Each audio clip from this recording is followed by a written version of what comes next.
5x⁴0 এর মান কত? এই অঙ্কটি 16তম নিবন্ধন পরীক্ষায় এসেছে।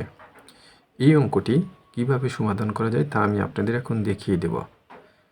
আমরা জানি এখানে আপনি দেখেন, আপনাদের জন্য একটা নোট লিখেছি যে শূন্য পদে যে কোনো কিছুর পাওয়ার শূন্য হলে তার মান হবে 1, অর্থাৎ কোনো কিছুর উপরে যদি শূন্য থাকে, পাওয়ার যদি শূন্য হয় তার মান হবে 1। যেমন x⁴0 মানে 1, 3⁴0 মানে 1, 5⁴0 মানে 1, 2x তার হোল⁴0 মানে 1।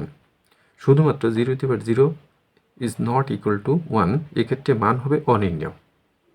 এখন এখানে যেহেতু দেওয়া আছে 5x তার হোল⁴0, অর্থাৎ 5x⁴0 এর মান হবে 5x⁴0 ইকুয়াল টু 1, কারণ আমরা জানি কোনো কিছুর উপরে 0 থাকলে বা পাওয়ার শূন্য হলে এর মান হবে 1, তাহলে এখানে অ্যান্সার হবে 1। আপনার 2 নম্বর অঙ্কটি লক্ষ্য করুন। 17⁴0 মাল্টিপ্লাই এক্স ইকুয়াল কত? 14তম নিবন্ধন পরীক্ষায় এই অঙ্কটি এসেছে। এই অঙ্কটি কিভাবে করা যায় সেটাও আমি আপনাদের দেখিয়ে দিচ্ছি। তাহলে অ্যান্সার কত হবে আপনারা দেখুন। আমরা জানি কোনো কিছুর পাওয়ার যদি শূন্য থাকে তার মান হবে 1।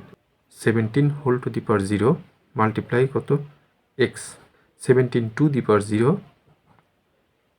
মানে 1, তার সাথে গুণন আছে এক্স, তাহলে এখানে 1 গুণন এক্স ইকুয়াল এক্স।